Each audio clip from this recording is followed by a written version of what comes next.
Bonsoir tout le monde, bienvenue pour ce webinaire du GRIG. Et ce soir, on a la grande chance d'avoir Anne-Gaëlle Cordier de l'hôpital Tenon qui nous a organisé un webinaire autour du microbiote. Je laisserai présenter les invités qu'elle a choisis. Et je vous rappelle que ce webinaire sur le microbiote sera comme les autres webinaires possible de le suivre sur notre page YouTube. Et c'est le dernier webinaire de cette année, avant l'été. Et si vous avez des suggestions ou des envies pour les prochains webinaires, il ne faudra pas hésiter à nous en faire part. Vous pouvez aussi poser des questions au cours du webinaire pour ceux qui le suivent en direct et nous répercuterons les questions à nos invités. Merci à tous d'être bien présents. C'est toujours l'occasion de vous rappeler les différents supports sur lesquels on propose de la formation, que ce soit, comme vous l'avez dit Olivier, sur la chaîne YouTube sur laquelle vous retrouvez toutes nos vidéos et tous les webinaires en libre accès, le livret de conduite pratique en infectiologie périnatale et bien sûr le DU de pathologie infectieuse de la femme enceinte, du fœtus et du nouveau-né. Bon webinaire à tous. Je fais une précision sur le livret puisque la deuxième édition est épuisée. Par contre, vous pouvez précommander la troisième édition qui sera disponible d'ici quelques semaines, quelques mois. Alors, un travail très dur. Et donc, on laisse la parole à Anne-Gaëlle Cordier qui va nous présenter les orateurs et ce webinaire. Merci beaucoup de cette introduction. Et donc, je suis ravie qu'on puisse parler du microbiote et de la grossesse. Et donc, j'ai le plaisir d'accueillir le professeur Harry Sokol, qui est gastro-entérologue à l'hôpital Saint-Antoine, et le docteur Alexis Mosca, qui est gastropédiatre à l'hôpital Robert Debré, et qui vont, chacun pour leur partie, vous expliquer le microbiote et les conséquences en néonatal et postnatal des modifications du microbiote. Et pour ma part, je vous parlerai du microbiote pendant la grossesse plus particulièrement. Donc, je laisse la parole au professeur Harry Sokol. Merci beaucoup de nous introduire ce sujet. Bonjour à tous. Donc, je vais vous parler effectivement du microbiote en général et puis vous donner quelques éléments sur la manière dont on peut le moduler aujourd'hui et aussi dans l'avenir. Vous avez ici mes conflits d'intérêts. Donc, le microbiote intestinal humain, d'abord pour essayer de replacer un petit peu les forces en présence.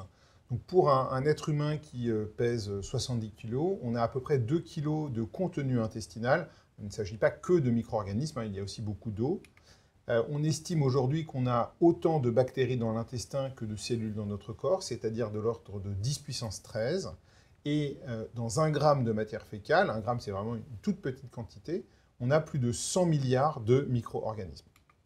Dans notre génome humain et dans toutes nos cellules humaines, on a ce génome humain qui comporte une quantité d'informations importante. Si on met bout à bout les gènes présents dans les micro-organismes d'un seul être humain, cela représente de l'ordre de 25 fois le génome humain, ce qui vous donne une idée déjà du potentiel métabolique théorique présent dans ce microbiote, et aussi de la difficulté de l'analyser, puisque ça représente une quantité d'informations absolument faramineuse. Dans le microbiote, on a des bactéries. En tout cas, c'est la partie que l'on connaît le mieux. Et ces bactéries, notamment au niveau colique, elles vont être essentiellement anaérobies. Elles vont appartenir à ces deux grands groupes que l'on appelle les firmicutes et les bactéroïdètes. Il y a d'autres groupes plus minoritaires, comme par exemple les protéobactéries, qui sont des bactéries en nombre beaucoup plus faible chez le sujet sain. Et un des membres connus de ces protéobactéries, c'est Escherichia coli. On sait aujourd'hui qu'il y a d'autres types de micro-organismes dans notre intestin, des champignons, des virus, notamment ce que l'on appelle des phages. Ces phages sont des virus qui vont cibler les bactéries et potentiellement moduler les populations bactériennes dans notre intestin. Et puis encore d'autres types de micro-organismes, des archées et des protistes. Ce qui fait que dans notre intestin, on a réellement un écosystème à la fois extrêmement dense et extrêmement complexe de micro-organismes qui vont interagir entre eux et aussi avec nos cellules humaines, qu'elles soient épithéliales ou immunitaires. Ce microbiote, il a de nombreuses fonctions pour nous, pour le fonctionnement de notre physiologie humaine. On peut classer ces grandes fonctions en catégories. D'abord, il va y avoir un effet sur notre métabolisme, par exemple la production de certaines vitamines comme la vitamine K, le métabolisme des xénobiotiques, la régulation du métabolisme énergétique, que ce soit pour les sucres ou pour les lipides. Un rôle dans ce que l'on appelle la fonction barrière de l'intestin, puisque l'intestin, sa fonction principale, c'est d'absorber les calories, bien sûr, mais en même temps, ce ne doit pas être une surface complètement perméable et ouverte à tous les vents. Et de ce fait-là, il faut que cet intestin puisse être en même temps imperméable à des agressions potentielles, et c'est ce que l'on appelle la barrière intestinale. Et donc, le microbiote va jouer un rôle important dans cette barrière en stimulant la production de peptides antimicrobiens, c'est-à-dire d'antibiotiques naturels finalement par nos cellules de l'intestin, en induisant la sécrétion des immunoglobulines A dans la lumière intestinale, en renforçant également les jonctions serrées entre les cellules de notre intestin pour le rendre bien étanche. Le microbiote va jouer un rôle majeur dans la stimulation, la maturation du système immunitaire, qu'il soit dans l'intestin, mais aussi plus globalement dans l'ensemble de notre organisme. Et puis, il va jouer un rôle également contre la protection vis-à-vis des pathogènes au niveau intestinal, en entrant particulièrement en compétition avec eux. Le microbiote va avoir des effets également à distance, notamment au niveau du cerveau, via particulièrement les molécules qui vont être produites, absorbées et donc atteindre tous les organes de notre corps, y compris le cerveau. Du fait de ces rôles multiples, il est assez logique de se dire que si le microbiote est altéré, eh bien, il peut jouer un rôle dans la survenue ou la gravité ou la chronicité d'un certain nombre de maladies. Et aujourd'hui, il y a un grand nombre de maladies pour lesquelles on pense que le microbiote est impliqué. L'infection à Clostridioides difficile en est un exemple, on va dire, caricatural. Mais aujourd'hui, d'autres maladies, qu'elles soient intestinales, comme les maladies inflammatoires chroniques de l'intestin, le syndrome de l'intestin irritable, ou des maladies extra-intestinales, sont également touchées, ou en tout cas sont impactées par le rôle du microbiote. C'est vrai pour le syndrome métabolique, le diabète, certains cancers, des pathologies inflammatoires articulaires et même des pathologies neurologiques ou neuropsychiatriques. Donc ce microbiote, il est sous une double influence, à la fois sous une influence de nos cellules, de notre immunité, de notre génétique, et également sous l'influence des facteurs environnementaux auxquels on est soumis. Et quand on pense aux facteurs environnementaux et à son rôle, et à leur rôle plutôt, dans la modulation du microbiote, en gros, on a deux grandes périodes dans notre vie. D'abord, il va y avoir tout ce qui se passe, on va dire, tôt dans la vie, ces éléments vont être très importants pour, finalement, moduler les premières interactions que l'on va avoir avec le monde microbien, puisque in utero, on est stérile, on n'a pas de micro-organismes vivants dans la poche placentaire, en tout cas pas de manière physiologique, et finalement on va rencontrer les micro-organismes vivants à partir de l'accouchement. Et donc évidemment, ces premières interactions ne vont pas du tout être les mêmes si on a une naissance par césarienne ou par voie vaginale. L'effet du type d'alimentation va également jouer, maternelle ou maternisée. L'exposition à des médicaments et particulièrement à des antibiotiques tôt dans la vie va également jouer un rôle. Et puis tout simplement, l'endroit où l'on vit, d'un point de vue microbien, c'est pas du tout pareil de vivre en pleine campagne ou dans une grande ville. Et donc, aujourd'hui, on a un certain nombre d'éléments qui suggèrent que ces premières interactions entre nos cellules et le monde microbien vont avoir un impact particulièrement sur le développement de notre système immunitaire et probablement sur d'autres systèmes métaboliques et peut-être même neuropsychiatriques, et entraîner une forme d'empreinte finalement sur notre physiologie. Et cette empreinte peut avoir des conséquences sur la survenue de pathologies beaucoup plus tard dans la vie par une forme de mauvaise éducation si ces interactions ne se font pas bien. Alors, tout ne se joue pas quand même dans la petite enfance. À l'âge adulte, il va y avoir également beaucoup de facteurs qui vont avoir un impact sur le microbiote. C'est le cas de l'alimentation, c'est vraiment un facteur majeur, et notamment de la richesse en fibres. La présence dans l'alimentation d'additifs, et donc c'est tout ce qu'on va appeler l'alimentation ultra transformée, avec par exemple les émulsifiants qui ont en effet démontré sur le microbiote. L'exposition aux antibiotiques a évidemment un rôle, mais aujourd'hui on se rend compte que de nombreux médicaments que l'on prend qui ne sont pas des antibiotiques ont également un effet sur notre microbiote, et puis d'autres facteurs encore, comme par exemple le tabac, vont pouvoir jouer un rôle. Et donc tous ces éléments, s'ils perturbent le microbiote, vont pouvoir avoir un rôle sur les fonctions du microbiote et avoir des conséquences sur la manière dont nos cellules fonctionnent. Quelques exemples. Donc, l'alimentation, d'abord, c'est vraiment un moyen extrêmement puissant pour avoir un effet sur le microbiote. Ici, vous avez un exemple chez l'animal, un travail fait chez la souris, qui se nourrit normalement essentiellement de végétaux. Et donc, ce que l'on voit, c'est que ce microbiote, avec une alimentation normale de souris, c'est-à-dire essentiellement des végétaux, va avoir un certain comportement. Et donc, c'est la première phase blanche.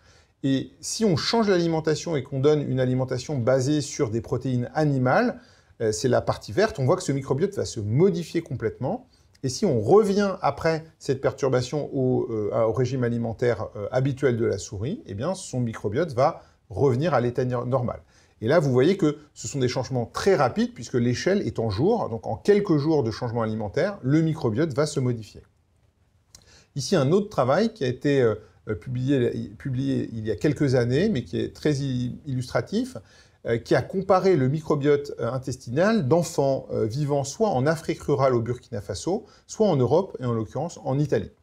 Et donc, le microbiote de ces enfants était montré comme complètement différent, avec notamment ces groupes de bactéries vertes, qui sont les bactéroïdètes, qui sont très développés chez les enfants du Burkina Faso, alors que ces bactéries sont quasi absentes chez les enfants italiens. Et donc, à quoi est-ce que c'est dû? C'est lié au fait que dans l'alimentation traditionnelle de l'Afrique rurale au Burkina Faso, eh bien, il y a de grandes quantités de fibres très résistantes, comme issues du millet et du sorghum. Et pour digérer ces fibres, pour couper ces fibres, eh bien, ce sont les bactéries de l'intestin qui vont s'en charger. Et donc, il y a eu une sélection de bactéries capables de digérer ces fibres. Inversement, dans l'alimentation occidentale, qui est, on va dire, pas de très bonne qualité et surtout très pauvre en fibres, eh bien, ces bactéries qui se nourrissent des fibres vont quasiment disparaître. Et c'est ce qui va jouer un rôle dans cette modification du microbiote.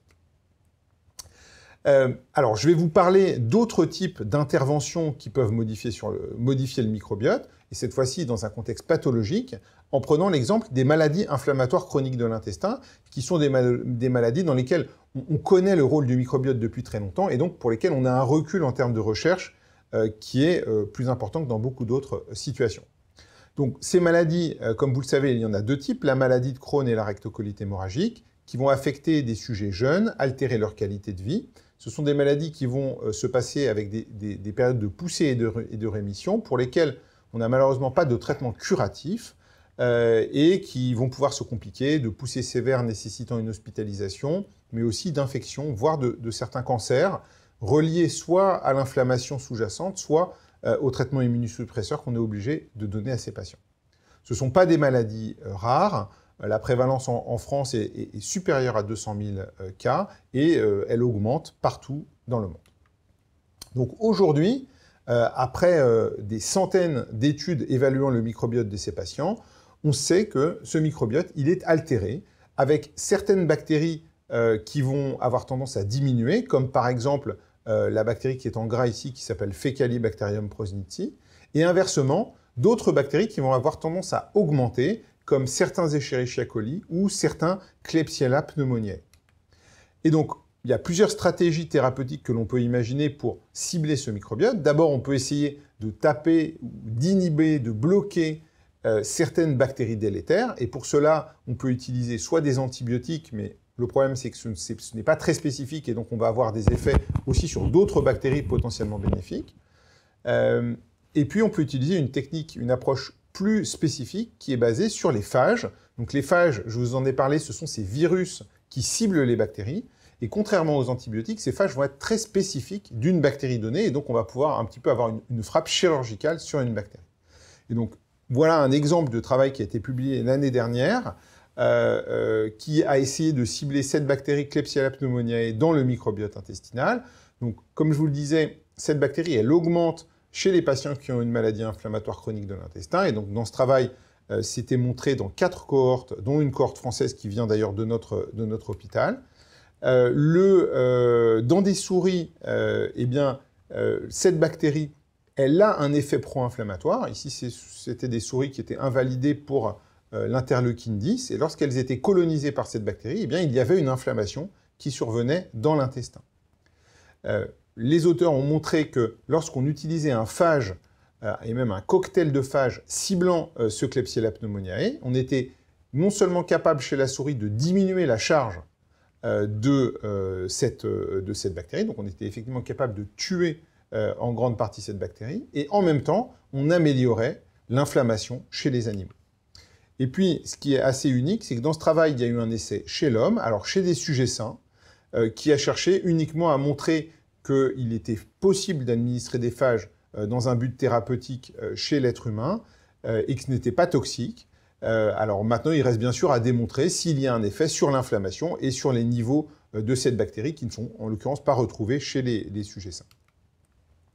Deuxième stratégie possible, au lieu de taper sur les mauvaises bactéries, on peut essayer de stimuler les bonnes bactéries. Et donc pour ça, on a plusieurs stratégies possibles. La transplantation de microbiote fécal, qui va apporter vraiment un microbiote entier chez le sujet, ou l'utilisation de probiotiques de nouvelle génération, qui sont des micro-organismes sélectionnés à partir du microbiote, bien sûr sélectionnés pour leurs effets bénéfiques, et donc que l'on va administrer aux patients. Enfin, la dernière stratégie, c'est d'utiliser non pas des micro-organismes, mais des molécules produites par les micro-organismes, et ça, c'est le concept de postbiotique. Donc la transplantation fécale, le concept, il est extrêmement simple, c'est de remplacer un microbiote altéré pour lequel on pense qu'il va jouer un rôle dans une pathologie, par un microbiote sain, en espérant bien sûr avoir un effet thérapeutique. Donc, dans les maladies inflammatoires chroniques de l'intestin, on a maintenant de nombreux essais qui ont été publiés. Ici, vous avez un résumé, on va dire, des 4 premiers essais publiés dans la rectocolite hémorragique. Et donc, dans ces 4 essais, globalement, il y a une supériorité de la transplantation fécale comparée au placebo pour induire la rémission. Donc, chez des patients qui ont la diarrhée, qui ont mal au ventre, on leur apporte la transplantation fécale et ça permet de calmer l'inflammation dans 25 à 30% des cas, contre 5 à 10% dans les groupes placebo. Bien sûr, il s'agissait d'études de taille relativement petite, mais néanmoins, ce sont des effets qui ne sont pas du tout ridicules comparés à ce que l'on obtient, même avec des immunosuppresseurs puissants. Dans la maladie de Crohn, on a un essai thérapeutique qui a été publié, et c'est celui qu'on a réalisé dans notre centre, avec un concept un petit peu différent. Là, l'idée, ce n'était pas de traiter l'inflammation, la poussée inflammatoire avec la transplantation fécale, mais c'était d'essayer de maintenir cette rémission. Donc, on a inclus des patients qui étaient en poussée. D'abord, on les a traités par cortisone pour calmer cette inflammation, et une fois qu'ils étaient en rémission, ils étaient randomisés pour recevoir une transplantation fécale au cours d'une coloscopie ou une fausse transplantation fécale, et ensuite, la cortisone était diminuée progressivement. Donc, vous voyez que c'était une petite étude, puisqu'il y avait 9 patients par groupe seulement. Donc globalement, les patients du groupe transplantation fécale avaient un meilleur résultat avec un taux de récidive, de nouvelles poussées qui était plus faible que ceux du groupe fausse transplantation fécale. Et puis on avait des niveaux également d'effets anti-inflammatoires qui étaient objectivés sur les scores endoscopiques, avec dans le groupe transplantation fécale une diminution du score inflammatoire observé lors de la coloscopie, alors que dans le groupe fausse transplantation, on ne voyait aucun effet. Ce qui était intéressant dans cette étude, c'est que l'effet thérapeutique était associé avec la colonisation du receveur par le microbiote du donneur. Donc, ces résultats pour la transplantation fécale, ils sont intéressants, mais la transplantation fécale, c'est extrêmement complexe. Il y a beaucoup de facteurs qui restent à déterminer. On se base sur des donneurs humains et c'est extrêmement difficile à mettre en œuvre. Et donc, pour une pathologie chronique, et surtout, d'autant plus une pathologie fréquente, ça paraît assez illusoire de pouvoir utiliser ce type de traitement à grande échelle. En revanche, c'est un outil très intéressant pour comprendre si le microbiote est impliqué dans une pathologie et aussi pour découvrir des acteurs des effets thérapeutiques dans le microbiote intestinal. Donc, dans ce travail, on a justement utilisé également les données pour essayer d'identifier des micro-organismes potentiellement anti-inflammatoires. Et donc, on a corrélé l'abondance des micro-organismes avec l'activité de la maladie qui était ici mesurée avec différents facteurs. Le CD14 soluble qui est un marqueur de la perméabilité intestinale, et puis des scores clinico-biologiques et cliniques, le CDAI et le HBI. Et donc, ce que l'on voit, c'est qu'on a certaines bactéries dont l'abondance est positivement corrélée à l'inflammation. donc potentiellement des bactéries pas très intéressantes pour nous. Et puis inversement, on a des bactéries qui sont négativement corrélées à l'inflammation, ce sont celles où il y a un carré bleu. Et donc, parmi ces bactéries, on a été très intéressé de retrouver une des bactéries sur lesquelles on travaille depuis longtemps, Faecalibacterium prausnitzii, qui est corrélée donc négativement à l'inflammation, et pour lesquelles on avait déjà observé des effets anti-inflammatoires il y a déjà plusieurs années. Et donc aujourd'hui, eh bien, on a compris comment cette bactérie elle marchait. On sait qu'elle a des effets sur l'épithélium intestinal, notamment en bloquant un certain nombre de voies de l'inflammation. Elle a des effets sur le système immunitaire, notamment les cellules présentatrices de l'antigène, en stimulant la production d'une cytokine anti-inflammatoire qui s'appelle l'interleukine 10. Et donc là, on a un exemple typique de probiotique de nouvelle génération pour lequel on pense qu'on pourrait en faire un médicament dans la maladie de Crohn. Donc, à côté de cela, on peut utiliser également, non pas des bactéries, mais les métabolites, comme je vous le disais, donc ces molécules produites par les bactéries pour leurs effets anti-inflammatoires. Et donc, on a un certain nombre de métabolites qui sont perturbés chez les patients qui ont une MICI, notamment les acides gras à chaîne courte, les métabolites du tryptophane, les acides biliaires secondaires. Et donc, par exemple, on a travaillé sur les métabolites du tryptophane. Le tryptophane, comme vous le savez, c'est un acide aminé essentiel qui sert dans nos cellules, notamment à produire la sérotonine, la mélatonine, qui sert également à produire des dérivés dits des kynurénines via la voie IDO. Mais ce tryptophane peut aussi être utilisé par les bactéries de notre microbiote intestinal pour produire des indoles, qui sont des molécules très importantes puisqu'elles vont stimuler un récepteur qui s'appelle AHR, comme aryl hydrocarbone récepteur. Et la stimulation de ce récepteur va jouer un rôle important dans l'homéostasie intestinale, notamment via l'induction de la production d'interleukine 22 et de peptides antimicrobiens. Donc on a observé que cette production d'indoles par le microbiote des patients était altérée chez les patients atteints de MICI. Vous avez ici en haut à gauche l'activité globale de cette production d'indoles et en bas à gauche un de ces indoles, l'acide indole acétique, donc on voit que le taux est effondré. On a confirmé d'ailleurs ces résultats dans une cohorte de plus grande taille de plus de 1000 patients récemment. Et ce qui est intéressant, c'est que si on prend une souris qui a un microbiote normal et qu'on la compare avec une souris qui a un microbiote dont la fonction de production de ces indoles est altérée, eh bien on voit que sur un modèle de colite, et ici vous avez une courbe de poids, ces souris avec un microbiote dont la capacité de produire ces indoles est altérée vont être plus susceptibles à l'inflammation avec plus de difficultés notamment à résoudre, à cicatriser après cette inflammation. Si chez ces souris qui ont un microbiote altéré, on apporte un agoniste AHR, donc une molécule qui est proche d'un indole, eh bien on va avoir un effet thérapeutique.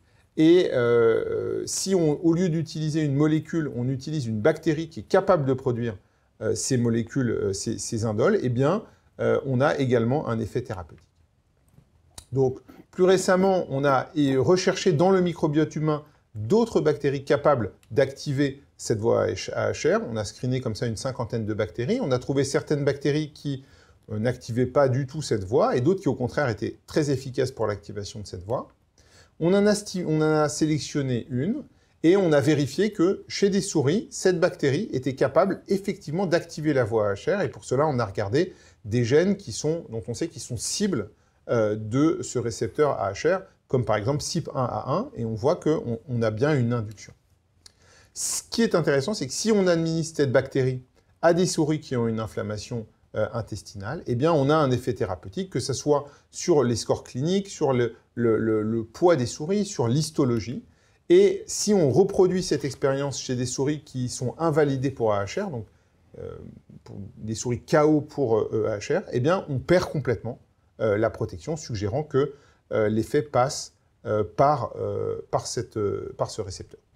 Donc en conclusion, et là c'est plus une vision sur le futur, on a plusieurs options thérapeutiques potentielles pour cibler le microbiote, des options qui vont chercher à bloquer les micro-organismes délétères, des possibilités de stimuler les micro-organismes bénéfiques. On peut évidemment également agir sur les molécules produites par ces micro-organismes.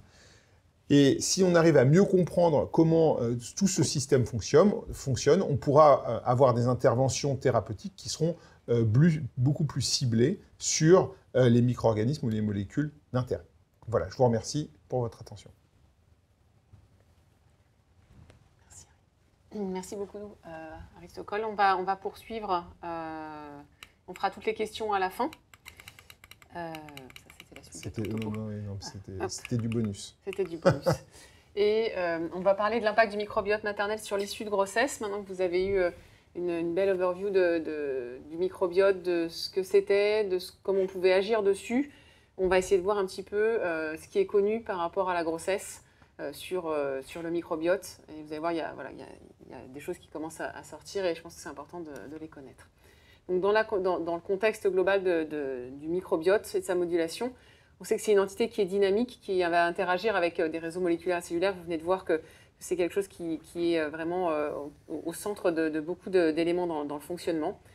Et nous, avec la grossesse, eh bien, on va modifier ce microbiote puisqu'il va y avoir des changements hormonaux et qu'il va y avoir nécessité de modifier beaucoup de choses pour que le bébé puisse grossir et avoir une santé correcte. Et donc ce microbiote, il va devoir s'orienter pour produire et stocker de l'énergie pour permettre à l'enfant de grossir. Mais il va aussi avoir besoin de s'adapter pour avoir un équilibre entre la tolérance immunologique vis-à-vis des antigènes fétaux que l'on a besoin d'avoir sur la moitié de non-soi, et puis l'immunité contre des agents infectieux qui peuvent toucher la femme enceinte pendant la grossesse liés à l'environnement extérieur. Et donc cet équilibre va passer par le microbiote également. Et donc on va avoir une triade avec les hormones de grossesse, le microbiote, le système immunitaire, qui va devoir fonctionner ensemble pour avoir une grossesse qui se mène à terme. Ces modifications microbiennes vont être là pour maintenir l'homéostasie pendant toute la grossesse et toute perturbation de ce microbiote va être susceptible de compliquer la grossesse avec des complications que l'on connaît maintenant et qui commencent à être mieux comprises, qui sont l'accouchement prématuré, la prééclampsie et le diabète gestationnel. On va revenir sur ces 3 complications. On va revenir premièrement sur le microbiote vaginal, puisque jusqu'à présent on a beaucoup parlé du microbiote intestinal. Et donc, ce qui va nous intéresser, c'est tout ce qui va être l'environnement de notre fœtus. Et donc, le microbiote vaginal, il est dominé par des lactobacilles, en fait, qui sont producteurs d'acide lactique. Et la difficulté, c'est de définir un microbiome normal, puisque, en fait, ce microbiome, en fait, ils sont modifiés par différents éléments, notamment des caractéristiques maternelles, qui vont être intercorrélées, qui vont se distribuer différemment selon l'ethnie. Et donc, en fonction, si les patientes, il y a une pauvreté, un nombre d'années d'études, un état civil différent, leur âge, une notion de dépression ou de stress, eh bien, on va avoir des caractéristiques qui vont être différentes. Et puis, elles vont également se transformer au cours de la vie des patientes, puisque, en fonction des périodes, qu'il y ait la période du développement sexuel, ensuite l'activité sexuelle, la présence de menstruation, les pratiques d'hygiène et les niveaux hormonaux, eh bien, le microbiote sera également différent. Et donc, ces modifications du microbiote, c'est difficile de définir quelque chose qui va être normal, mais en tout cas, on sait que quand il va être altéré de façon quantitative ou qualitative, eh bien, on va parler de dysbiose vaginale et on va voir des conséquences de cette dysbiose vaginale. La dysbiose vaginale, elle est définie par une réduction des lactobacilles, une augmentation de certaines bactéries anaérobies, notamment le Gardnerella que vous connaissez bien, et puis une activation locale du système immunitaire avec des maladies inflammatoires pelviennes, des risques d'accouchement prématuré, une rupture prématurée des membranes. Pendant la grossesse, on sait qu'au premier trimestre, on a un état qui est plutôt stable, pas très diversifié, dominé par le lactobacillus, qu'il y a une production de molécules antibactériennes et d'acide lactique qui vont abaisser le pH vaginal et qui vont prévenir les infections bactériennes ascendantes du vagin. Et on aura une prévalence plus faible de mycoplasma et d'uréaplasma. Quand on regarde par contre à la fin de la grossesse, au 3e trimestre, on a une variation significative de la quantité de lactobacilles. On va avoir une diminution de certains lactobacilles, notamment le Wiener's, et on aura peu de variations par contre sur certains germes comme le Gardnerella ou d'autres molécules un petit peu plus complexes. Mais du coup, dans ce contexte de modification physiologique du microbiote vaginal, il est difficile de savoir quelles sont les modifications qui vont être pathologiques ou qui vont conduire à des événements pathologiques, et donc il faut essayer de définir des signatures microbiennes qui sont plus à risque de complications. On peut se poser aussi la question, est-ce qu'il y a un microbiote utérin et placentaire ? On sait qu'il y a des bactéries dans l'appareil génital supérieur des femmes qui sont en bonne santé non enceintes. Il y a du lactobacillus, il y a du Prevotella, comme dans le vagin, mais il y en a beaucoup moins. Il y a un microbiote utérin indigène également, avec du Pseudomonas, Lactobacter. Et puis, il y a des questions qui se posent actuellement sur le rôle de ce microbiote utérin, et notamment le microbiote endométrial, sur la réceptivité utérine et sur l'issue de grossesse, avec des résultats qui sont très controversés. Et donc actuellement, c'est quelque chose qui est beaucoup regardé en PMA, de voir qu'est-ce qu'on traite comme germe quand on fait des prélèvements intra-utérins, comment on les traite, et est-ce qu'il faut les traiter. Donc ça, c'est quelque chose qui justifierait de faire même un webinaire à soi. Et puis, au niveau placentaire, est-ce qu'il y a un microbiote dans le placenta? Il y a eu beaucoup d'articles dans un sens, dans l'autre, et on est plutôt dans l'idée que, manifestement, il n'y a pas de microbiote placentaire, il y a surtout des contaminations. Pendant la grossesse, le microbiote intestinal, il est modifié aussi. Il va être très important parce qu'il va jouer un rôle dans la régulation du métabolisme des nutriments qui vont pouvoir être absorbés par la patiente et puis ensuite qui vont, pour certains, être transmis au fœtus. Et une dysbiose va du coup être associée à une acquisition modifiée ou accrue de ressources énergétiques, mais pas forcément dans le sens qui nous intéresse. Quand on est au premier trimestre, on va avoir un microbiote intestinal qui est similaire à celui des femmes non enceintes. Quand on est au troisième trimestre, eh bien, il va s'assimiler à un microbiote de personnes avec un syndrome métabolique. C'est des éléments qu'on connaissait déjà, de modification, notamment de l'adiposité, de pas mal de choses chez les femmes enceintes. Eh bien, quand on regarde leur microbiote intestinal, il y a ces modifications également, avec une augmentation de la bêta-diversité, qui est la diversité entre les sujets et qui est associée à l'inflammation, et avec une diminution de l'alpha-diversité, qui est la diversité des espèces dans l'échantillon, donc la diversité individuelle des patientes, et avec des bactéries productrices de butyrate qui sont importantes et qui vont diminuer également. Donc on voit bien qu'il va y avoir un rôle possible du régime alimentaire avant la grossesse et pendant la grossesse sur le type de changement microbien et sur éventuellement les complications de la grossesse. On peut regarder aussi le microbiote oral et la grossesse.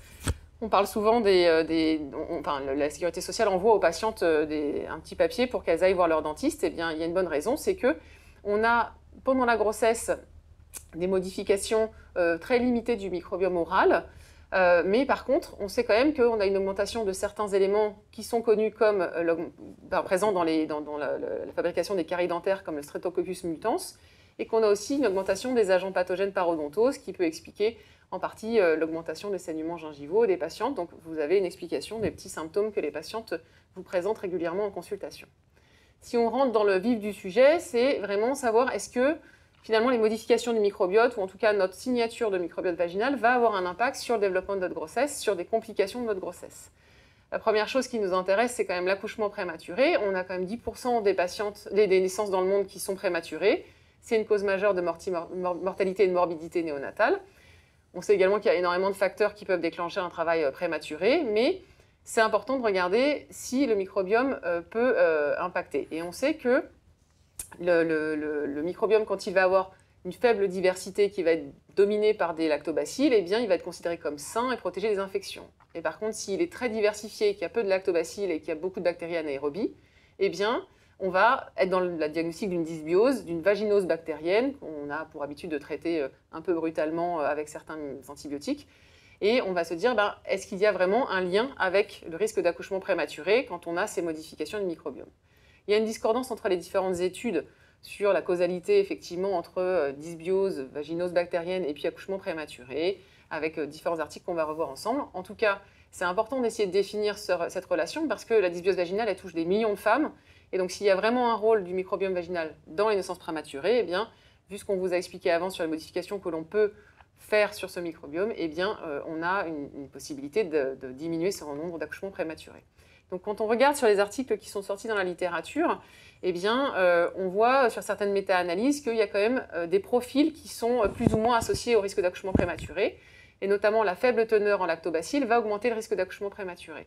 Par contre, il y a différents types de lactobacilles, et donc certains vont être plus à risque d'accouchement prématuré, comme le Jenseni par rapport au Crispatus, et le Crispatus serait, dans la plupart des études, quand il est dominant, protecteur contre l'accouchement prématuré.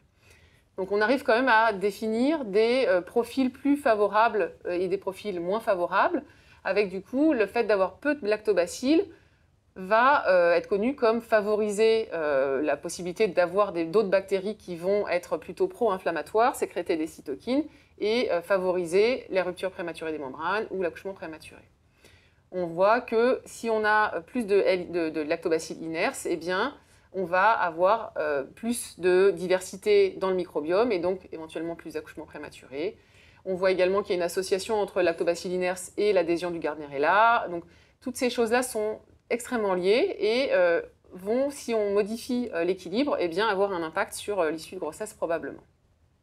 Ce qui est intéressant aussi, c'est de regarder le rôle de l'ethnie dans le microbiote, parce que aux États-Unis, ils se sont intéressés sur les raisons pour lesquelles les patientes noires avaient plus d'accouchements prématurés que les patientes blanches.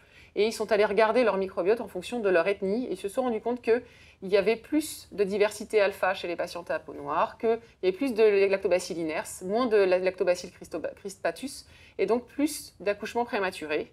Et ils ont pu associer ça à une modification du coup de ce microbiote parce que l'ethnie était différente, donc de nombreux éléments intercurrents pouvaient être associés, mais en tout cas, ça passait par une colonisation différente des lactobacilles et par un développement du microbiote qui était différent, plus de vaginose. Ça passait aussi par un élément qui est important, c'est que c'est une population où les patientes font plus de douches vaginales, et donc on pouvait avoir une modification du microbiote de ces patientes qui allait augmenter le risque de naissance prématurée, et ça a été retrouvé dans différents articles. On a donc une association probable entre le microbiote vaginal pauvre en lactobacilles et l'augmentation du risque de la présence de Gardnerella et du réaplasma, avec un risque d'accouchement prématuré qui est augmenté. Et on le voit aussi dans les ruptures prématurées des membranes, où on a une domination de certains lactobacilles qui vont augmenter le risque de rupture et une prévention par d'autres, comme le crispatus, qui va diminuer le risque de complications intra-amniotiques en cours de situation de rupture.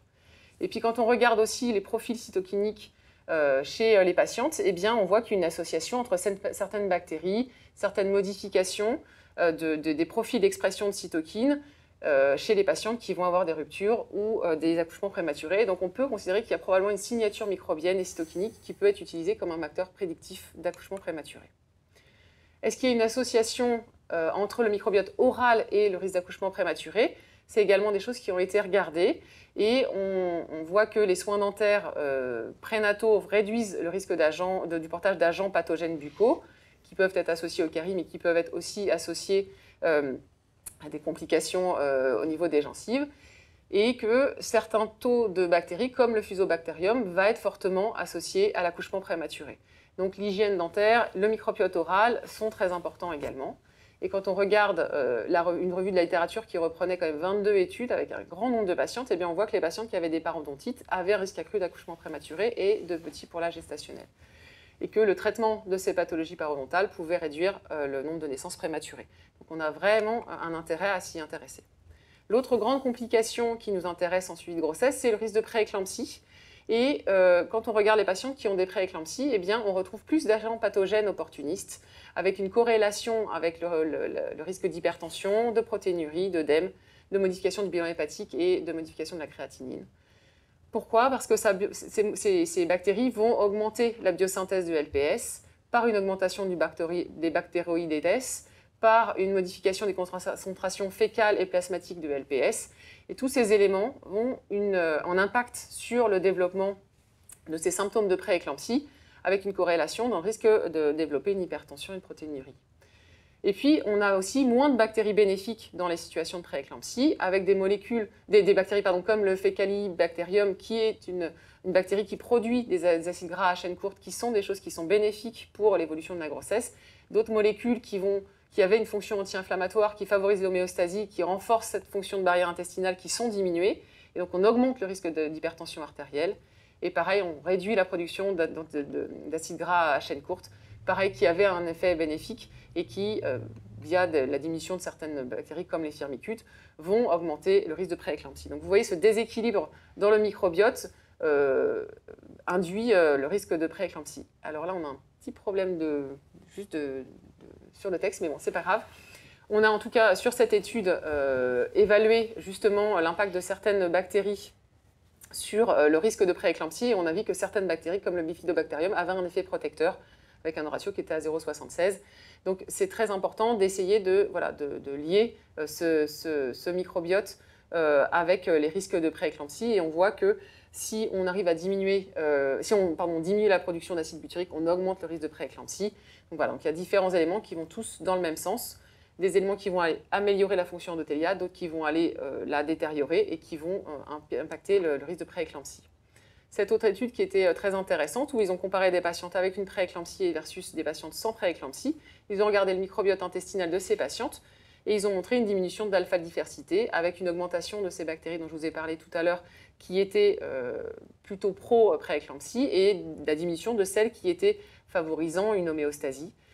Mais par contre, ils n'ont pas montré de différence entre les prééclampsies sévères et les prééclampsies pas sévères avec un cut-off à 33 semaines. Et ils ont également réalisé des études sur des souris sur lesquelles ils ont fait des inoculats fécaux de femmes enceintes et sur lesquels ils ont finalement déclenché une prééclampsie en faisant un inoculat de femmes enceintes prééclamptiques chez les souris. Donc on a vraiment des preuves scientifiques que ce microbiote va directement impacter le développement de la grossesse et la réaction des patientes. Alors là, c'était des souris, mais voilà. Il y a également ensuite une autre pathologie très fréquente pendant la grossesse qui est le diabète gestationnel. En début de grossesse, on a une modulation de l'insulinorésistance et de la réponse inflammatoire qui va augmenter la disponibilité des substrats pour le fœtus. Et on voit que dans une review avec 17 études, qu'il y a une différence dans la diversité alpha et bêta du microbiote intestinal en fonction des patients qui auront un diabète gestationnel et celles qui n'en auront pas. Et donc, si on n'a pas de modification du microbiome au cours de la grossesse, eh bien, on va avoir des complications dans le déroulement de la grossesse parce qu'on a besoin de ce changement taxonomique et fonctionnel du microbiote pour pouvoir modifier l'absorption de certaines bactéries, l'absorption de certains nutriments par le tube digestif. Et donc, si ce changement ne se fait pas, eh bien, on va aller vers des complications. Et donc, pendant la grossesse, le fait d'avoir une augmentation du rapport des firmicutes sur le Bacteroides, d'avoir une alpha-diversité qui va être diminuée, d'une colonisation par les firmicutes, de l'apparition de certaines bactéries de façon plus importante, vont favoriser le fait d'avoir un diabète. Et la réduction de certaines autres bactéries dont on a besoin pour justement moduler et permettre une homéostasie de l'absorption des glucides, eh bien, va réduire ce risque de diabète. Donc cet équilibre, pareil, en fonction des bactéries, va aller soit dans le sens du diabète, soit dans le sens d'une bonne gestion de la glycémie maternelle. Et donc, c'est ce qui fera la différence entre une patiente qui est avec une grossesse sans diabète et une patiente qui va développer son diabète gestationnel. Et on va même plus loin que ça, puisque on a des biomarqueurs, si on peut peut-être pas en tout cas conclure tout de suite, mais en tout cas, il y a des choses qui semblent être plus en faveur du développement d'un diabète gestationnel dès le début de la grossesse, avec la présence de certaines bactéries DT1, de certaines bactéries AT3, de certains genres qui vont être prédominants chez les patients qui vont développer le diabète de grossesse. On a des biomarqueurs de glycémie avec la présence de certaines bactéries qui sont plutôt favorisantes pour permettre aux patientes de gérer l'apport glycémique avec le bol alimentaire et qui vont mieux faire un équilibre d'absorption des glucides. Et puis, on a des marqueurs qui nous aident à savoir si l'équilibre du diabète gestationnel est présent ou pas et si on a des patientes qui vont plus ou moins bien répondre finalement à l'adaptation alimentaire que l'on remet en place lorsqu'on a fait le diagnostic du diabète gestationnel, avec pareil des bactéries qui vont être plus ou moins présentes et qui vont être corrélées au taux d'HbA1c et à l'équilibre glycémique chez les patientes qui ont un diabète gestationnel. Donc, ce sont des marqueurs finalement de contrôle ou de non-contrôle du diabète gestationnel. On a du coup maintenant des équipes qui arrivent même à nous donner finalement une cartographie des bactéries qui vont être plus en faveur d'un risque de telle ou telle pathologie pendant la grossesse. Et donc vous avez dans cet article les profils des patientes qui, en fonction de l'augmentation de certaines bactéries ou la réduction de certaines bactéries, vont plutôt s'orienter vers un risque de diabète gestationnel, un risque de prééclampsie, un risque d'accouchement prématuré ou un risque de complications à l'accouchement. Et donc, on est vraiment sur le fait d'essayer de passer ce message que ce microbiote va être directement lié aux complications de grossesse. Donc, le message à faire passer, vraiment, pour moi, je pense que c'est très important, c'est d'essayer de favoriser le fait d'avoir un microbiote sain pendant la grossesse, déjà avant la grossesse, mais aussi pendant la grossesse, avec une alimentation équilibrée et une limitation des antibiotiques pour ne pas déséquilibrer le microbiote des patientes, d'aller essayer d'évaluer la diversité de ce microbiote vaginal parce que en fonction de sa diversité alpha ou bêta et de cet équilibre, eh bien, on va avoir plus ou moins de risque de telle ou telle complication. Que ces patientes qui ont une faible abondance de lactobacilles, elles vont avoir un risque plus élevé d'accoucher prématurément que les patientes qui ont de lactobacilles de façon plus importante, mais pas n'importe quel lactobacille non plus. Donc il faut aller plus loin dans la définition et dans la recherche des spécificités de chaque patiente et de ne pas s'arrêter juste à certaines bactéries, d'aller chercher des sous-types. Et puis de vraiment comprendre qu'il y a un impact potentiel d'intervention qu'on peut nous faire sur la composition du microbiote, sur l'intervention sur la fonction de ces bactéries intestinales. Et quand on comprend leur fonctionnement et ce qu'elles ont comme impact, eh bien, on va pouvoir éventuellement prévenir ou traiter certaines complications de la grossesse.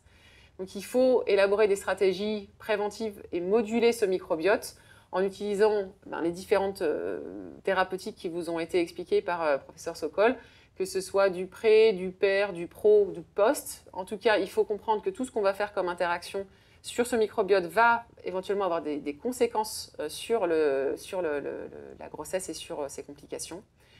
Il y a encore énormément de choses à connaître, évidemment, hein. Maintenant, ça commence à exploser le nombre d'articles qu'il y a sur microbiote et grossesse. Mais en tout cas, c'est très important de s'y intéresser et de voir à quel moment on va pouvoir interagir sur ce microbiote et limiter les complications de grossesse. En tout cas, voilà, c'est une forme de prévention primaire prénatale qui va contribuer à réduire les risques pour les nouveau-nés et puis pour les mères. Donc, je pense que c'est voilà, un des messages, c'est le microbiote, c'est très important. Il faut qu'on agisse dessus de façon adaptée, de façon individuelle pour chaque patiente. On ne peut pas donner la même chose à toutes les patientes. J'espère que vous l'avez bien compris. Il faut adapter à chaque patiente. Donc, on va devoir s'intéresser de façon plus précise au microbiote des femmes enceintes. Donc voilà, je vous remercie. Et puis, je vais passer la parole à Alexis Mosca. Merci beaucoup. Donc, bonsoir à toutes et à tous. Donc, je suis très heureux là, de pouvoir vous parler d'un sujet qui me tient à cœur, qui est le microbiote du bébé. Alors, c'était un peu la poule et l'œuf, hein. J'aurais pu passer en premier ou en dernier, ça dépend comment on met la grossesse dans le cycle de vie. Mais en tout cas, je suis ravi d'avoir pu écouter les deux exposés précédents qui ont donné une belle overview de ce qu'était donc le microbiote intestinal chez l'adulte et au cours de la grossesse. Et on va voir finalement ensemble comment tout ça débute, au fait, comment tout ça se met en place. Alors, donc on a dit qu'il n'y avait a priori pas de micro-organismes vivants qui entouraient le fœtus. Et donc finalement, tout se met en place à la naissance. Et c'est un véritable Big Bang. Et l'image est assez adaptée dans le sens qu'il y a une inflation extrêmement précoce, puisque entre les 2 et 5 jours de vie, le nouveau-né se retrouve colonisé par déjà quasiment 1 milliard de bactéries. Et puis après, il y a une expansion progressive pour atteindre un niveau de maturation de type adulte vers l'âge de 3 ou 5 ans à peu près, où l'enfant du coup est colonisé par ces fameuses 10 puissance 13 bactéries qui sont à peu près la composition d'un intestin d'adulte. Mais alors, d'où viennent finalement ces bactéries? Quelles sont ces bactéries qui vont coloniser cet enfant? Eh bien, elles ont essentiellement 2 origines. La première, c'est, comme l'a déjà dit Harry, l'origine géographique. Alors, on peut dessiner la carte du monde des microbiotes en fonction des régions. Alors, on peut le faire par pays, mais on peut le faire aussi de façon un peu fractale, de plus en plus resserrée, jusqu'au village. Et en pratique, une vraiment des sources de microbiote de l'enfant et de l'adulte, ça va être effectivement l'endroit où il est. Et plus spécifiquement pour le microbiote du nouveau-né, eh ben, son premier environnement, ça va être essentiellement les gens qui l'entourent. Et parmi ces gens qui l'entourent, il y a une personne qui a un rôle assez important, qui est sa maman, et qui donc va lui transmettre un certain nombre de bactéries. Et quand on regarde effectivement, ça c'est une étude très récente, la composition du microbiote du nouveau-né, eh bien on voit que la personne qui partage le plus de souches avec lui, eh bien c'est sa maman, puisqu'elle partage avec lui à peu près un tiers des souches, elles ont un tiers des souches en commun, quand vous voyez que les autres personnes du foyer ou du village, etc., en partagent beaucoup moins. Mais alors ça a une implication assez importante, c'est que si on considère que du coup la maman transmet ses souches bactériennes à son bébé, ça veut dire qu'il y a une certaine forme d'héritabilité du microbiote intestinal.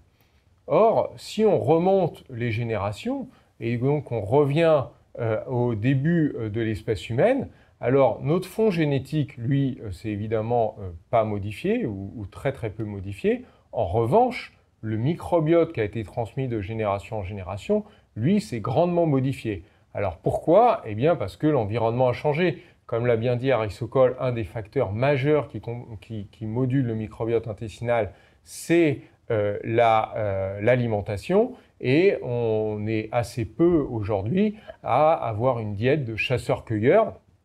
Et parce que avec le développement néolithique de l'agriculture, puis beaucoup plus récemment de la nourriture ultra transformée, eh bien cette nourriture est beaucoup moins, à la fois beaucoup moins riche en bactéries et aussi, comme l'a dit Harry Sokol avec le Burkina Faso, beaucoup moins riche en fibres qui sélectionnent un certain nombre de bactéries.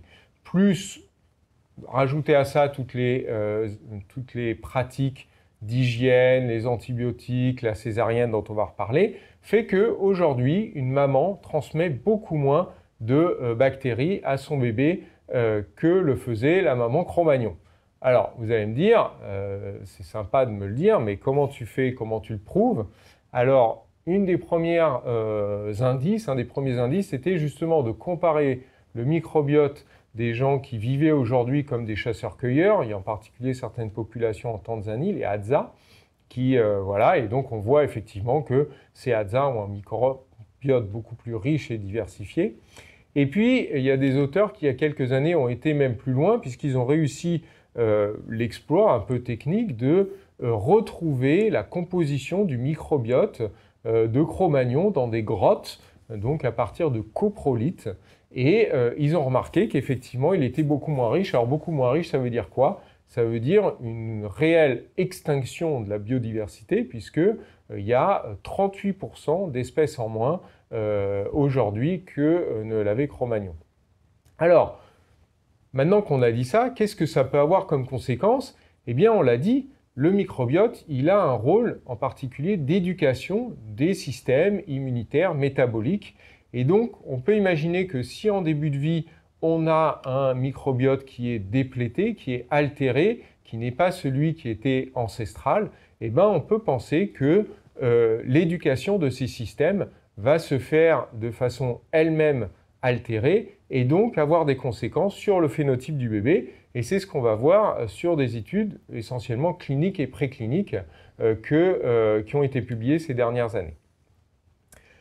Alors, ce microbiote intestinal, donc on a vu d'où venaient les souches, de l'environnement proche, et puis ensuite, les souches, c'est comme vous, si vous semez des graines dans votre potager, je ne sais pas vous, mais moi ça ne marche jamais, mais enfin voilà, il y a des contraintes écologiques qui vont faire que certaines bactéries vont s'implanter ou pas. Alors une de ces règles écologiques, par exemple, eh bien c'est la présence d'oxygène. On voit qu'en début de vie, eh bien, le microbiote intestinal du nouveau-né est dominé par des bactéries anaérobies facultatives, ici dessinées en rouge sur les camemberts, qui vont consommer l'oxygène et qui vont faire la place, la niche écologique des bactéries anaérobies strictes, qui donc, comme on l'a dit, composent majoritairement le microbiote intestinal de l'adulte. Une autre règle écologique qui s'applique, c'est un avantage aux premières arrivées. C'est-à-dire, si vous faites une expérience chez la souris que vous colonisez d'abord avec un microbiote d'un donneur A puis d'un donneur B, à la fin, le microbiote ressemblera plus à celui du donneur A.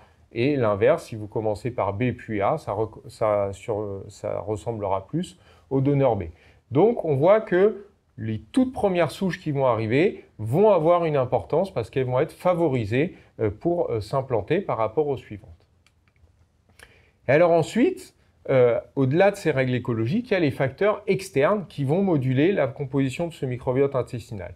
Donc là, dans cette étude parue en 2022, les auteurs ont analysé un petit peu le poids des facteurs d'environnement qui agissaient en fonction de l'âge du bébé. Alors, plus la barre est haute, plus le facteur est important. Et donc, on voit ici qu'à 5 semaines de vie, ce qui a le plus d'influence sur la composition du microbiote eh ben, c'est la voie de naissance. Alors on sait maintenant depuis plus de 10 ans que, en effet, l'enfant qui naît par voie basse va avoir un microbiote qui ressemble plus à celui du vagin de sa maman, quand le bébé né par césarienne a un microbiote intestinal qui ressemble plus à celui de la peau de sa maman. De façon un peu plus précise maintenant et plus longitudinale, on voit que cette empreinte va persister quelques semaines à quelques mois pour ensuite se normaliser. C'est-à-dire que cette empreinte sur le microbiote n'est pas définitive dans le microbiote du bébé. En revanche, on va voir que peut-être que cette empreinte va persister sur le phénotype, en revanche, du bébé. Et effectivement, c'est quelque chose qui est assez bien établi dans les études épidémiologiques. Ici, vous voyez une étude épidémiologique canadienne qui, sur 2 millions d'enfants, et qui montre bien un lien associatif fort entre le fait d'être né par césarienne et le fait de développer plus tard dans la vie un certain nombre de pathologies qui sont, la plupart du temps, ces maladies dites chroniques, non communicables, non héréditaires, etc., comme l'asthme ou les maladies inflammatoires ou le diabète de type 1. Mais alors, du coup, et ça, vous en avez probablement entendu parler, est-ce que les nouveau-nés qui naissent par césarienne ont besoin des microbiotes de la maman? Et alors, vous avez vu passer probablement cette étude publiée par Dominguez-Bello en 2016, qui a fait cette expérience un peu pilote de poser une compresse dans le vagin de la maman 1 heure avant une césarienne programmée pour utiliser ce fluide vaginal pour ensemencer, elle appelait ça un vaginal seeding, pour ensemencer le bébé, alors d'abord au niveau de la bouche, puis de la face, puis du reste du corps avec ce microbiote. Donc cette étude pilote a été faite sur quelques enfants en 2016. Elle a été étendue par la même équipe et publiée en 2021 sur une centaine à peu près de patientes. Et on voit bien que là, sur la composition du microbiote intestinal, le trait rouge, c'est les enfants nés par césarienne. Le trait bleu, c'est ceux nés par voie vaginale. Et le trait vert, vous voyez, il y a une correction partielle de la composition du microbiote chez les enfants qui ont eu donc ce vaginal seeding. Vous voyez, comme tout à l'heure, que de toute façon, les courbes se rejoignent au bout d'un certain temps et que l'empreinte ne dure pas. Alors, la nouveauté cette année, c'est que on avait ces études qui montraient un effet sur la composition du microbiote, mais on n'avait pas d'études sur les conséquences cliniques qu'on avait chez le bébé.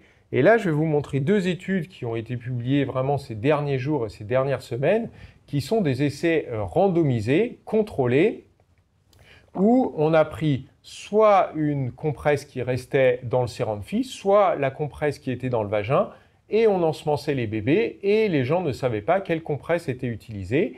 Et on a regardé ce que devenait encore une fois le microbiote intestinal. Alors là, en plus, ils ont utilisé un code couleur un peu faible, mais vous voyez vaguement 2 patates qui se ressemblent, qui sont celles des enfants nés par césarienne celles des enfants nés par voie vaginale et ceux qui ont eu la compresse imbibée de fluide vaginal, et une un peu plus latérale qu'il faut deviner qui sont ceux nés par césarienne. Moi, personnellement, j'ai l'impression qu'il n'y a pas beaucoup de différence quand même dans les groupes de microbiote de ces 3 groupes. Et ensuite, eux, ils ont regardé comme paramètres cliniques des paramètres de neurodéveloppement à l'âge de 3 et 6 mois. Et ils montrent que les enfants qui ont eu ce fluide vaginal, cet ensemencement par fluide vaginal à la naissance, ont, pour certains paramètres de neurodéveloppement entre 3 et 6 mois, des scores un peu meilleurs. Alors, ça n'en fait pas la mention très bien au bac, cette histoire. Mais malgré tout, il y a quand même des petits effets significatifs. Et encore une fois, la méthodologie était extrêmement rigoureuse parce que c'était vraiment, il y avait les gens étaient vraiment à l'aveugle de ce qui avait été fait. Donc cette robustesse est quand même intéressante. Alors évidemment, c'est quelque chose qu'il faut voir et poursuivre pour voir si ça a un impact fort sur la clinique. La deuxième étude qui a été aussi publiée il y a très peu de temps, elle a regardé 2 autres paramètres qui sont l'allergie et le BMI. Alors là, dans cette étude, pour le coup, contrairement aux autres, ils ne voient pas de différence de composition du microbiote intestinal entre les enfants nés par césarienne ou avec toujours la même compresse dans le vagin de la maman, donc ni dans la composition au niveau des phylums sur les histogrammes de gauche, ni dans des scores de diversité sur les barres de droite. Et ils ne voient pas non plus d'effet clinique de cette vaginal seeding, ni sur les scores allergiques, ni sur le BMI, sauf la seule chose qui ressort, c'est une modification transitoire de l'index de corpulence à l'âge de 6 mois qui disparaît ensuite. Donc des choses extrêmement modestes. Et c'est intéressant d'avoir ces deux études qui à la fois ont évalué des paramètres cliniques et pas que microbiologiques, et puis surtout qui sont randomisés, parce que dans les autres études, il n'y avait pas de randomisation, on regardait simplement l'effet des 3 pratiques, mais les 3 pratiques étaient bien évidemment connues des patientes. En général, on sait si on est par voie basse ou par césarienne. Et puis, il y a des gens qui ont eu aussi d'autres idées, ils se sont dit, mais finalement, la transplantation fécale dont nous parle Harry Sokol du matin au soir et du soir au matin, on en a tous eu une à la naissance, puisque finalement, on a été colonisé peut-être pas tant par le fluide vaginal, mais aussi par les selles de la maman quand on est né. Donc là, ces auteurs finlandais ont eu une autre méthodologie, ils n'ont pas mis une compresse dans le vagin de la maman, ils ont pris des selles de la maman au 3e trimestre, qu'ils ont mis dans le premier biberon du bébé. Et là aussi, l'outcome qui a été regardé, c'est uniquement pour l'instant la composition du microbiote intestinal. Et on voit que les enfants nés par voie vaginale, c'est la patate bleue, disons. Ceux par césarienne, c'est la patate rouge. Et ceux qui sont nés ceux qui ont eu la transplantation fécale, c'est la patate noire. Donc vous voyez qu'elle est un petit peu intermédiaire et qui se rapproche un peu plus des enfants nés par voie vaginale. Donc ça, c'est vraiment un sujet qui est très d'actualité, dont j'imagine que vous entendez parler à la fois probablement dans vos congrès, dans vos lectures, et j'imagine aussi par vos patients, parce que j'ai de plus en plus de sages-femmes ou d'obstétriciens qui me disent qu'ils sont sollicités par les patientes pour ça. Donc je trouvais important de faire un état des lieux un peu clair et objectif sur où on en est de ces méthodologies pour les naissances nées par césarienne. Et je ne vous ai pas parlé de toute la littérature aussi de tout ce qui est fait dans les laits pour ajouter des pré, des probiotiques, des postbiotiques, etc. pour essayer de contrer les choses, mais ça vous concerne moins. Quoi qu'il en soit, ensuite, un peu plus loin dans la vie, si on regarde ce qui influence le plus la composition du microbiote intestinal, là pour le coup, c'est le mode d'alimentation, encore une fois, et l'enfant qui est au sein a un microbiote extrêmement modifié par rapport à un enfant qui est au biberon, plutôt l'inverse, un enfant qui est au biberon a un microbiote très modifié par rapport à l'enfant qui est au sein. Et ça, c'est lié probablement à pas mal de facteurs. Vous savez que dans le lait maternel, il y a des IgA, il y a des éléments comme la lactoferrine, etc., qui peuvent influencer. Il y a aussi des souches bactériennes qui peuvent être transmises par le lait maternel. Mais probablement le facteur le plus important, c'est la présence dans le lait maternel de ce composant qui sont les HMO, qui est un acronyme anglais pour Human Milk Oligosaccharide, qui sont des oligosaccharides, donc du lait maternel, donc des sucres. Et la particularité de ces sucres, c'est que le bébé ne les utilise pas, il ne sait pas les utiliser pour grandir. Par contre, ces micro-organismes, ces microbiotes, peuvent les utiliser. Et comme il y a très peu de bactéries qui sont capables d'internaliser ces sucres et de les utiliser comme substrat, ce sont celles-ci qui vont être favorisées par une sélection écologique forte. Et c'est pour ça qu'un microbiote de bébé au sein, c'est un microbiote très simplifié et très riche, en particulier en bifidobactéries, quand un microbiote de bébé nourri en formule infantile est finalement beaucoup plus diversifié et beaucoup plus riche que celui de l'enfant au sein. Alors ensuite, il va y avoir tous les autres facteurs qui peuvent perturber. Par exemple, les antibiotiques. On sait qu'avoir des antibiotiques tôt dans la vie, ça altère la mise en place du microbiote intestinal de façon transitoire ou définitive, avec probablement des conséquences cliniques. Et là, je vous ai mis une review qui a montré toutes les études épidémiologiques qui ont montré un lien associatif entre la prise d'antibiotiques tôt dans la vie et le fait de développer des maladies chroniques plus tard. Et vous voyez qu'on retombe toujours un petit peu sur ces mêmes maladies, l'asthme, l'allergie, l'obésité, voire certaines maladies neuropsychiatriques. Et j'insiste là aussi parce que ça vous concerne au premier chef, même la simple antibiothérapie perpartum peut avoir des conséquences. Alors ici, je ne vous ai pas mis une étude clinique, mais une étude en modèle animal. Donc ce sont des souris qui sont IL-10 knockout, donc ce sont des souris qui sont génétiquement susceptibles à faire une inflammation colique, mais elles ne le font pas toutes, évidemment. Par contre, si ces souris, vous leur donnez une antibiothérapie perpartum, elles vont déclencher l'inflammation colique.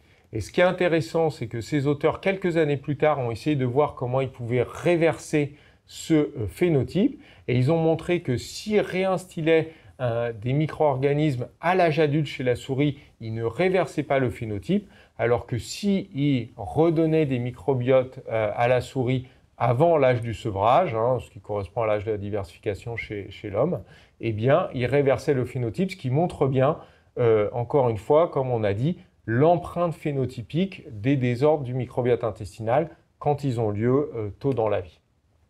Voilà, alors je voudrais résumer un petit peu par une image, parce que c'est vrai que le microbiote, comme on l'a dit, c'est un écosystème complexe avec beaucoup d'interactions et c'est peut-être difficile de s'en représenter une image. Donc moi, j'aime bien cette image que j'ai tirée d'un article qui est publié il y a quelques années, qui montrerait que le microbiote est comme cette petite bille qui se balade sur un paysage.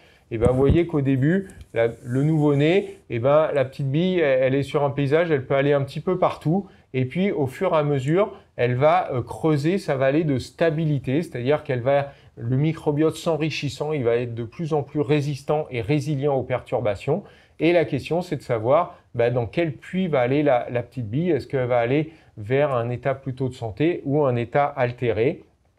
Et cette image-là, c'est quelque chose qui a été montré, par exemple, dans cette étude prospective où justement, on a regardé la trajectoire que prenait le microbiote intestinal et ensuite l'état de santé de l'enfant plus tard. Donc là, ce qui a été regardé en particulier, c'est est-ce que les enfants faisaient une dermatite atopique à l'âge de 3 ans. Et on a regardé, parce qu'on avait prélevé les selles depuis la naissance, et on a vu que les enfants qui allaient faire une dermatite atopique avaient justement cette trajectoire du microbiote qui se dissociait des enfants qui n'allaient pas faire de dermatite atopique dès les premiers jours et les premières semaines de vie, ici sur un index de diversité de leur microbiote intestinal. Alors bien sûr, corrélation ou causalité, c'est toujours la question à laquelle on se bute quand on parle de microbiote intestinal et d'association à un certain nombre de maladies. Donc c'est un biais cognitif qu'il faut toujours avoir à l'esprit et j'aime bien pour le rendre un peu parlant, montrer cette étude qui corrèle très très bien la consommation de chocolat et le nombre de prix Nobel d'un pays. Donc on imagine bien qu'il n'y a probablement pas de causalité entre les deux. Et donc pour arriver à la causalité et pour résumer un petit peu ce que je vous disais ici, je vous montre cette étude qui évidemment a une partie en modèle animal, mais qui commence par des prélèvements de selles chez l'homme. Alors qu'est-ce qu'on a pris? On a pris des femmes enceintes qui étaient de poids normal et des femmes enceintes obèses. Elles ont accouché de leur bébé et on a prélevé les selles de ces bébés qui, eux, sont évidemment en bonne santé. Et ces selles-là, on les a utilisées pour coloniser des souris sans germes, des souris germ-free, donc qui ont eu l'équivalent de ce microbiote de nouveau-né, soit issu de mères obèses, soit issu de mères de poids normal. Et ensuite, on a challengé ces souris avec une diète riche en fibres, riche en graisse, pardon. Et on a vu que les souris qui avaient reçu le microbiote des nouveau-nés nés de maman obèse faisaient plus de NASH, plus de stéatose hépatique que les autres. Donc ça montre sur ce modèle que effectivement la façon dont va se mettre en place le microbiote du bébé va pouvoir favoriser ou non l'apparition d'un désordre, ici métabolique, plus tard dans la vie. Alors, par quel mécanisme on peut imaginer que le microbiote va donner une empreinte phénotypique? La plus grande hypothèse, c'est par un marquage épigénétique. Et il y a beaucoup maintenant d'études in vitro, in vivo qui montrent tous les mécanismes par lesquels le microbiote peut marquer épigénétiquement les cellules humaines. Donc voilà, ce que je voulais moi vous montrer, c'est qu'il y avait une vraie fenêtre d'opportunité pour agir sur la mise en place du microbiote du bébé, que le microbiote se met en place depuis la naissance sur les premières années. Pendant ce temps-là, il y a plein de systèmes qui se mettent en place, le système immunitaire, les systèmes métaboliques, le neurodéveloppement, etc. Et donc, on a montré que s'il y a une altération dans cette mise en place, ça peut favoriser, évidemment, ce sont des maladies multifactorielles, donc ce n'est pas la seule cause, mais ça peut favoriser sur des terrains prédisposés l'apparition de maladies chroniques comme l'obésité, l'allergie, maladies auto-immunes, et je ne vous en ai pas parlé, mais aussi ça peut favoriser les pathologies infectieuses. Et donc, les messages que je voulais partager aujourd'hui avec vous, c'est que d'une part, il faut avoir conscience que notre microbiote intestinal s'est appauvri au fil des générations et que cet appauvrissement finalement se transmet de génération en génération et que la transmission de ce microbiote appauvri peut être une des clés qui peut expliquer l'explosion des maladies chroniques occidentales, dites occidentales, qu'on voit aujourd'hui. Que la maman, effectivement, qui a une dysbiose peut la transférer à son bébé et peut-être lui transmettre un risque de faire une pathologie plus tard dans la vie. Que ce qui conditionne la mise en place du microbiote, c'est l'environnement, la voie d'accouchement, l'alimentation éventuellement peut être perturbée par des médicaments comme les antibiotiques, mais pas que, hein, même les inhibiteurs de la pompe à protons perturbent. Et que donc cette trajectoire peut avoir des conséquences ultérieures sur sa santé. Voilà, merci à tout le monde et merci de m'avoir écouté. Merci beaucoup pour ces exposés aussi magnifiques qu'APSF. Et j'espère que, voilà, que vous avez été persuadés que le microbiote est quelque chose vraiment d'indispensable maintenant dans la prise en charge des patientes, de le comprendre, de le préserver, de éventuellement le modifier si ça peut améliorer l'issue des grossesses de nos patientes. Ça va être voilà, l'avenir probablement, en tout cas en partie. On va ouvrir les questions. Je vais me tourner vers Christelle et vers Olivier. Et puis moi, j'en ai une qui est arrivée sur l'application, là, donc n'hésitez pas à poser vos questions sur l'application et on les répercutera à nos orateurs. Alors, j'ai à peu près 2 milliards de questions, moi, parce que je trouve ça absolument passionnant et je pense que c'est un sujet mais qui va exploser dans les années qui viennent. Alors, j'ai une question pour toi, Anne-Gaëlle. Pour être sûr d'avoir compris, parce qu'on a parlé de la poule et l'œuf tout à l'heure, ça va.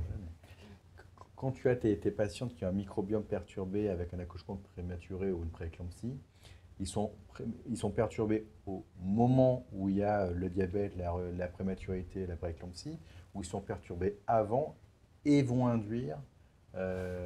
Est-ce que c'est ma question, elle est est-ce que le microbiome est-ce qu'ils ont prélevé les patientes avant qu'ils développent leur diabète et leur prééclampsie et dire c'est prédictif de ce qui va arriver, ou est-ce que c'est le diabète, la prééclampsie qui modifie le microbiome? En fait, il y a les deux. Enfin, au niveau de la prééclampsie, ils sont plutôt au moment où il y a les événements. Et donc, ils sont en train de regarder la différence qu'il y a en fait, entre ces deux populations.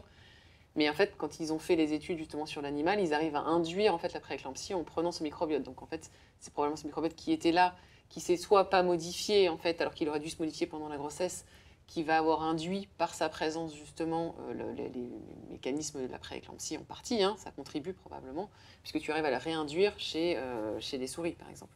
Et pour le diabète, il y a les deux en fait. Tu as vu, il y a une partie qui est du prédictif en fait, de probablement développer un diabète, et puis il y a une partie qui était sur est-ce que le régime alimentaire que l'on va mettre à la patiente va fonctionner ou pas, sachant que même si tu modifies son alimentation, si le microbiote qui est présent n'est pas adapté parce qu'il était déjà complètement dysbiotique, eh bien, tu ne vas pas pouvoir récupérer ce profil qui est pathologique au moment de ta grossesse.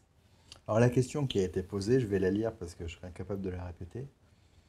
Donc notre auditeur demande, si j'ai bien compris, il existe une modulation physiologique du microbiote digestif au cours de la grossesse qui va avoir un rapport bactérioïdes sur firmicutes positif, mais en conservant une alpha-diversité importante. En fait, voilà, c'est un équilibre entre l'alpha et la bêta-diversité. Il ne faut pas avoir un microbiote qui soit trop diversifié, parce que sinon, tu vas avoir des molécules, des bactéries, comme par exemple ceux qu'on connaît très bien, hein, je vais pas retrouver. Bon, je connais très bien. Non, tu m'aides pas beaucoup. Ceux de la vaginose que l'on traite, nous, habituellement. L'inerce. Oui, enfin, pas les inerces, non, les Garnerella. les Garnerella, merci beaucoup, pardon. Donc, en fait, cette diversité va être impactante. Et nous, on le faisait déjà initialement sans connaître toute cette diversité. Quand on avait une vaginose, on la traitait en mettant des antibiotiques. Mais on ne voyait pas que derrière, en fait, il y avait besoin d'avoir un équilibre, justement, avec des lactobacilles et certains bactobacilles, en fait. Et que cette vaginose, elle arrivait parce que justement on avait ce déséquilibre et qu'on avait laissé arriver cette diversité. Et du coup, est-ce que maintenant, en amont, on fait des PV aux patientes pour explorer leur microbiote Alors, pour est-ce qu'on l'instant, agit dessus après? Alors pour l'instant, les prélèvements vaginaux qu'on peut faire sont des prélèvements vaginaux qui sont classiques avec les grandes catégories, mais on ne peut pas du tout aller dans la finesse justement du microbiote dont on parle là. Ça, c'est vraiment une deuxième étape. Et si on arrive à montrer effectivement qu'il y a cette corrélation, ce qui semble vraiment être le cas, eh bien, il va falloir trouver effectivement des techniques pour le dépister, mais de façon complètement régulée, avec des organisations de surveillance et de réflexion à comment on module une fois qu'on a notre résultat. D'accord ? Le faire soi-même dans son coin n'apporte rien, puisque on ne va pas savoir quelle bactérie remettre pour essayer de rééquilibrer. Donc voilà, pour l'instant, on en est vraiment à l'étape de savoir qu'est-ce qu'il peut y avoir comme causalité. Il faut faire attention, c'est ce que disait Alexis Mosca, hein, c'est comme le chocolat et les prix Nobel, en fait. Il faut falloir maintenant se poser et se dire, voilà, qu'est-ce qu'il y a vraiment comme corrélation, sur quoi on peut agir et qu'est-ce qu'on en attend vraiment. Donc voilà, on ne commence pas à se faire son PV dans son coin. Pour l'instant, on n'en est pas là. Puis le chocolat, ça ne marche pas, parce que sinon, j'aurais déjà dit prix Nobel. Et justement, j'ai une question pour Alexis, parce que tu as montré que l'allaitement maternel, finalement, ça donnait un microbiote très peu diversifié, alors que dans toute la présentation, on a l'impression que plus il est diversifié, mieux c'est. Non. Moins il est diversifié. Enfin, il ne faut pas qu'il soit trop diversifié. Il ne faut pas qu'il soit trop. Ouais. Donc le pas assez, c'est bien quand même. Alors, ouais, c'est compliqué. C'est vrai que on entend facilement qu'un microbiote sain, c'est un microbiote extrêmement diversifié, riche. Voilà. Quand tu parles de microbiote intestinal. Intestinal, Ouais. voilà. Alors, d'une part, c'est pas vrai dans le vagin. Voilà. Et c'est pas vrai chez le nouveau-né. Bizarrement, hein, parce que c'est deux éléments qui sont en lien avec l'autre. Et effectivement, alors après, bon, ça c'est ce qu'on observe, hein, effectivement, encore une fois, on ne sait pas qu'est-ce qu'un microbiote sain, mais on peut considérer que le gold standard, c'est l'enfant né par voie basse allaité par sa maman. On peut le donner comme référence. Et à ce moment-là, on constate qu'effectivement, il est assez simplifié. Alors après, on peut faire des conjectures, on peut se dire, peut-être qu'effectivement, il y a une cinétique à respecter de complexification du microbiote, et effectivement, avoir un peu tard un microbiote trop simple avec des pertes de fonction, c'est pas bien, mais peut-être avoir un microbiote qui stimule trop au départ, c'est peut-être pas bien non plus. Voilà, il faut se garder d'un discours trop simpliste, et peut-être que ce qui compte, c'est effectivement là, c'est pour ça que j'aime bien le mot trajectoire, parce que c'est un processus qui est dynamique, et il faut réussir à le conserver. Alors là, après, effectivement, quelle est la bonne trajectoire ? Et est-ce que c'est parallèle au problème de diversification alimentaire, justement, parce que c'est... Alors, la diversification alimentaire, ce qu'on a bien montré, c'est que là, le microbiote, il partait dans tous les sens. Et donc, c'est hyper difficile de faire le lien entre ce qui se passe et le microbiote. Donc, nous, on sait que pour déjà d'autres raisons, pour des préventions d'allergies, pour s'adapter au neurodéveloppement de l'enfant, la diversification ne doit pas avoir lieu ni avant 4 mois, ni après 6 mois, enfin le début de la diversification. Et probablement que ça a un sens aussi chez l'homme et chez la souris. Hein, ça a été montré qu'une diversification trop précoce a des conséquences négatives sur la mise en place du microbiote et sur le phénotype des souris. Mais à l'inverse, du coup, est-ce qu'on ne peut pas mettre l'hypothèse de ce qui a été observé sur ces histoires d'allergie, de diversification, de lien avec l'âge de la diversification alimentaire, soit finalement la conséquence de ces histoires de microbiote qui ne suivent pas des trajectoires?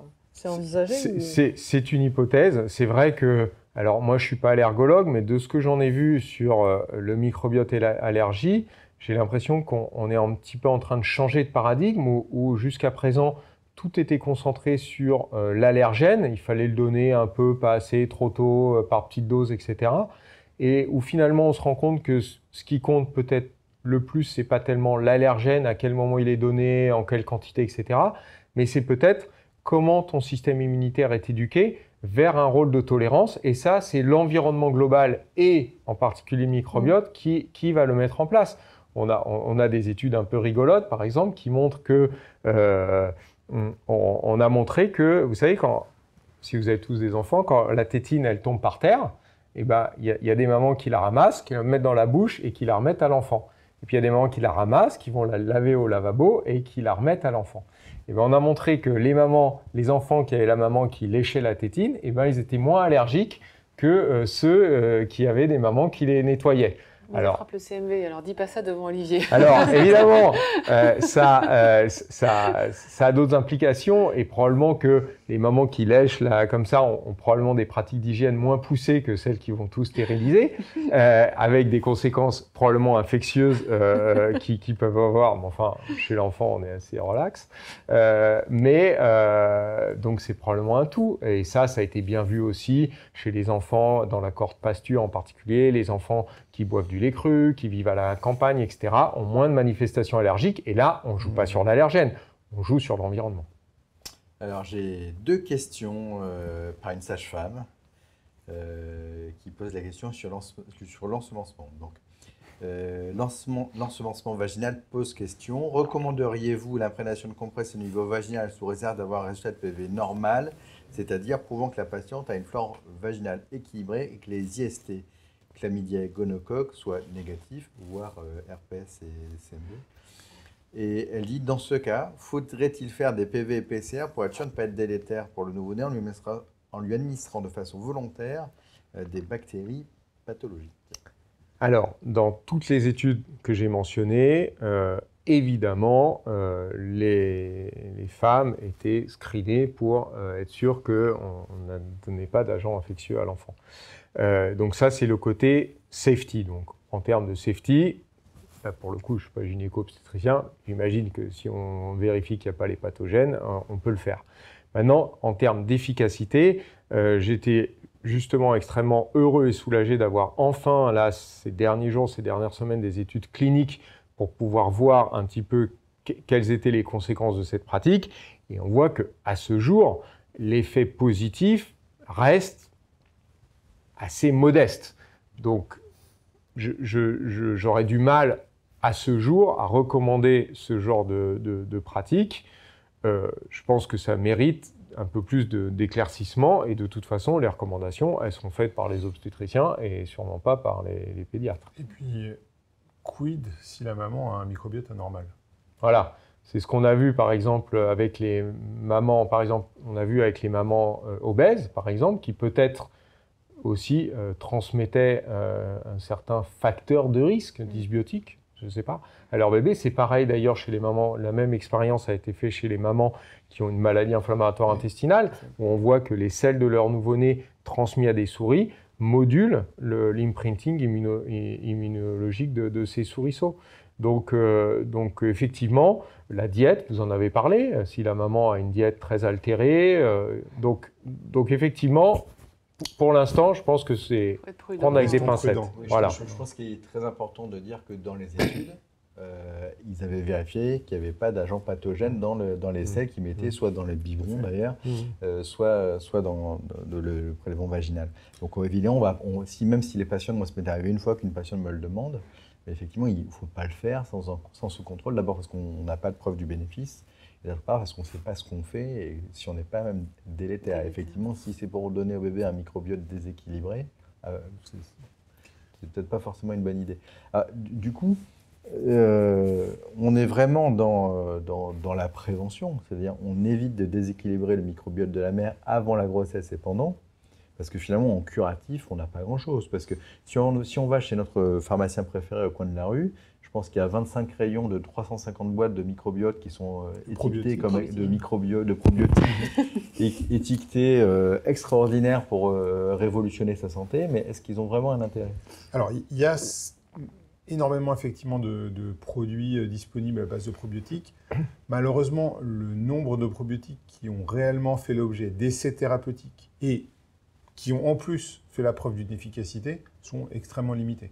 Donc, en gros, les seules indications où on a un vrai bénéfice des probiotiques, et encore de certains probiotiques uniquement, c'est pour prévenir, ou en tout cas réduire la gravité et la fréquence de la diarrhée liée aux antibiotiques. Et donc ça, oui, ça marche, il n'y a pas de souci. On a certains probiotiques qui ont montré aussi un effet vis-à-vis de la diarrhée du nourrisson. Et ça, Alexis pourra en parler mieux que moi. On a certains probiotiques qui ont montré un léger effet dans les maladies inflammatoires de l'intestin, mais vraiment un effet extrêmement minime. Et enfin, certains probiotiques qui ont un effet dans le syndrome de l'intestin irritable. Mais c'est dans tous ces cas-là, certains probiotiques seulement et pas les probiotiques en général. Et soit un effet très modéré, soit un effet que chez un sous-groupe de patients qui malheureusement n'est pas encore identifié avant de commencer le traitement.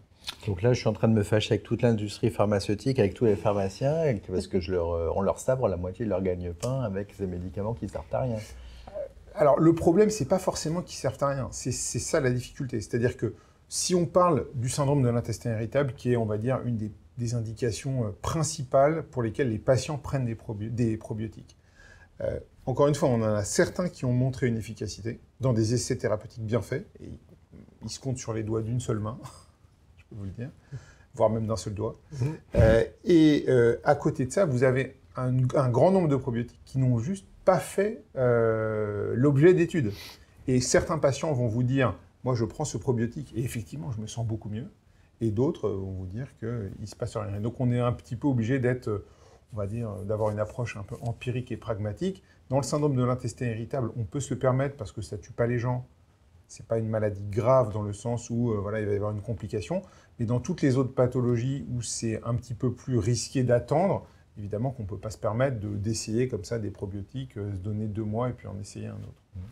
Donc, et tous les probiotiques dont on voit les publicités à longueur de temps à la télévision, pour ceux qui regardent la télévision, et qui renforcent l'immunité et tout ça Alors, les probiotiques présents dans l'alimentation, aujourd'hui, donc il y a toutes ces allégations qui ont été supprimées, hein, puisque maintenant on ne peut plus, la loi n'autorise plus à donner ces allégations basées uniquement sur des tests sur les cellules ou des tests sur les souris. Il faut vraiment faire des essais cliniques du même niveau que ceux qu'on fait pour les médicaments. Et évidemment, pour des industriels de l'agroalimentaire, c'est beaucoup trop cher de faire ce genre d'essais. Et les quelques essais qui ont été faits avec des probiotiques pour limiter le risque d'infection hivernale, par exemple, chez les personnes âgées ou des personnes fragiles ou des enfants, pédiatrie, ouais, ça a été fait. eh bien, ont montré des résultats contradictoires. Et donc aujourd'hui, on n'a pas vraiment de société savante qui préconise, je vais me dire en pédiatrie, mais je ne crois pas en pédiatrie non plus. Si, en pédiatrie, vous préconisez un probiotique particulier pour prévenir les infections. Non, voilà, non. Bah, alors, je rajouterais, moi je suis complètement d'accord avec ce que dit Harry, je rajouterais 2 éléments en plus pour comprendre. Le premier, c'est que quand on prescrit, quand on conseille un probiotique, c'est une souche bactérienne, d'accord ? Ce qu'on pourrait assimiler à une DCI pour un médicament. Sauf que quand moi, je prescris de l'amoxicilline de 150 mg, j'y vais les yeux fermés, que ce soit n'importe quel labo pharmaceutique, je sais que dans la gélule, il y aura 250 mg d'amoxicilline.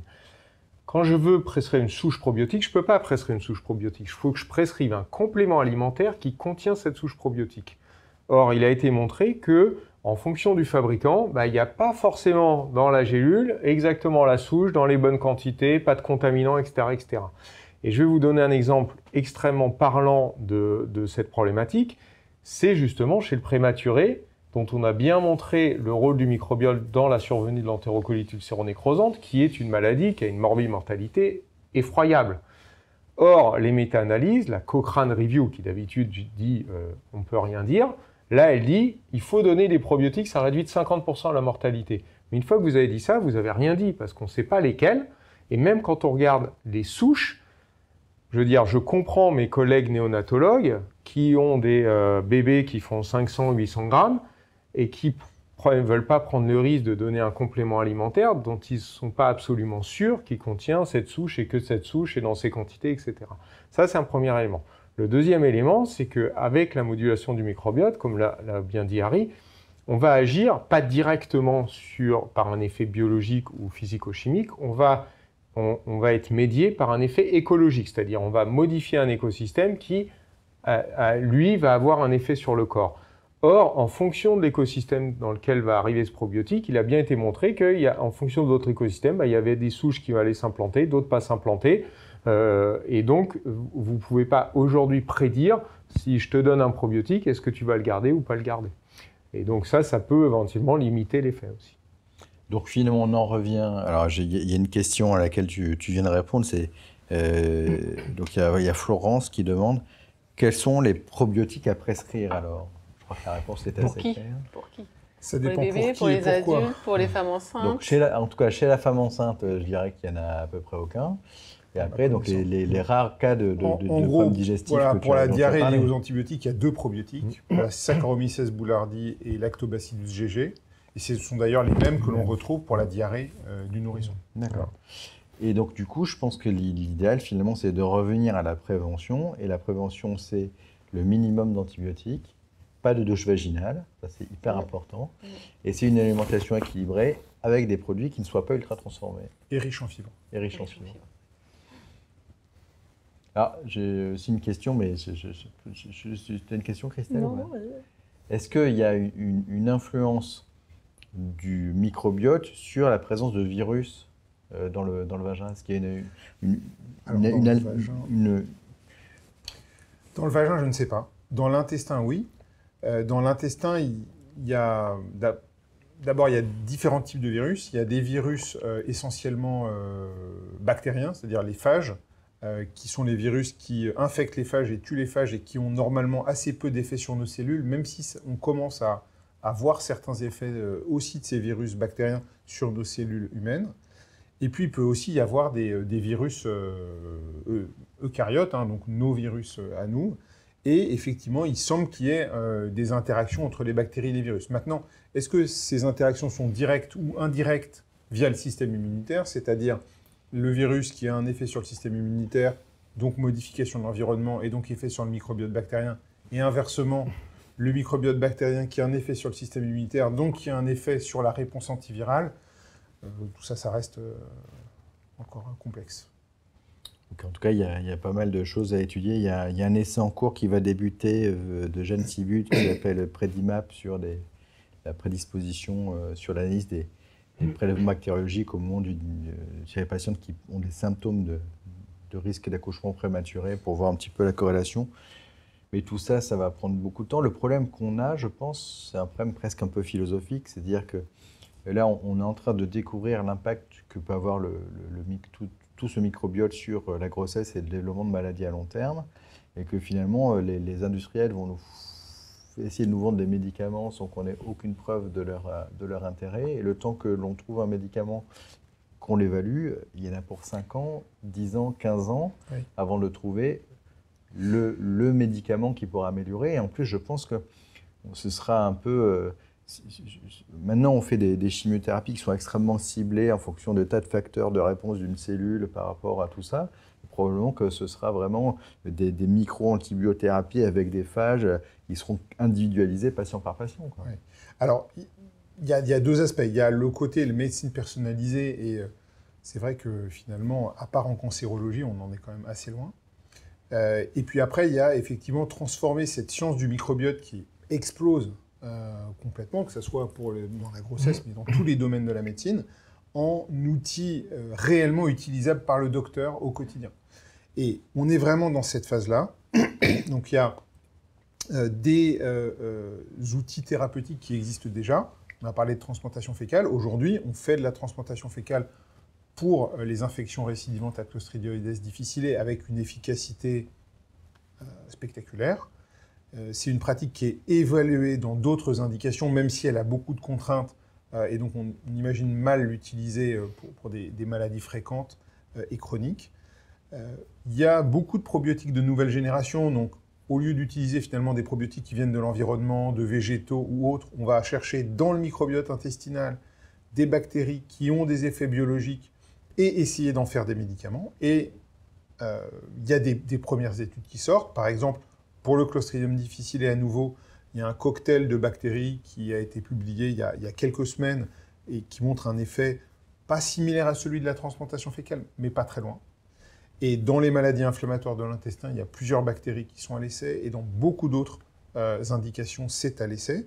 Donc le côté thérapeutique, on est vraiment dedans, et je pense que dans les 5 prochaines années, effectivement, on aura des réponses sur est-ce que oui, on peut moduler la réponse, et donc avoir vraiment utilisé des bactéries issues du microbiote comme médicaments, et pas juste comme complément alimentaire.